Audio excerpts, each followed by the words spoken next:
dostlar, mənim adım Məhəmməddir. Bugün mən sizə şahmat oynamağı öyrənəcəm. Şahmata başlayanda ağlar oyuna başlayır, sonra isə qarlar istədiyi fiquru ilə hərəkət edir. Oyuna başlayanda ya piyada ilə ya da atla gediş edirik.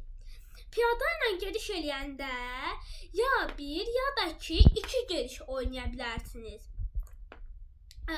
Piyadaya həm də peşka da deyilir və piyadanın bir gücü var. Atla oynayanda ya bura ya da bura gedə bilirik. At bunların üstündən keçə bilir, çünki biz bilirik ki, at normal insanın üstündən hoppana bilir. Burada da at piyadanın üstündən keçib buraya gəlir və piyada, at, fil ata nisbətən daha yaxşıdır. Çünki o mərkəzdə olanda daha çox yerlərə gedə bilir. Məsələn, fil buralara, buraya gedə bilir. At isə sadəcə bura, bir də buraya gedə bilir. Ona görə fil daha çox yerə getdiyinə görə fil ata nisbətən mərkəzdə daha yaxşı inkişaf edir. Və fil gedərkən əyrisinə gedir, əyri tərəfə gedir. Və filin 3 gücü var. Top qabağa, arxaya, sağa, bir də sola gedə bilir. Və topun 5 gücü var. Vəzir isə istədiyi hər tərəfə gedə bilir. Amma at kimi gedə bilmir. O sadəcə top kimi və fil kimi gedə bilir. Bura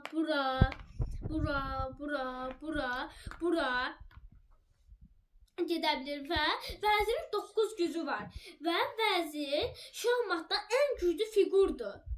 Onu vursalar, əgər oyunda sizin vəzirinizi vursalar, siz çox zəifləyirsiniz və uduzma şansınız rəqibə nisbətən daha çox olur. Şah isə oyunda ən vacib fiqurdur. Onu vurmaq olmur. Məsələn, belə bir vəziyyət var. Şah çəkilir. Bu zaman rəqib öz rəqibinin oyun oynamasını gözləməyib vura bilməz. Çünki şah vurulmur və şah da qabağa gələ bilmir.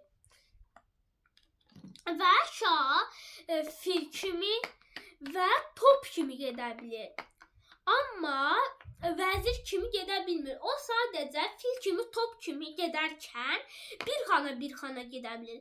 Və şahın 0 gücü var. Amma şahı vurmaq olmur. Amma şah özü nəyisə hansısa bir fiquru vura bilər. Və şahmatı düzərkən qabaqda 8 xanada piyadalar düzülür. Sonra bu iki küncdə toplar, onların yanında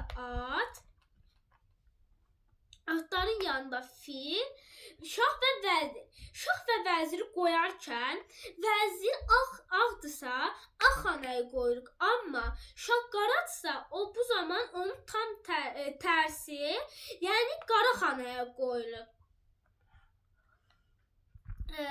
Və bunu təkrarlasanız, onunla şahmat fiqurlarını daha tez düzə bilərsiniz.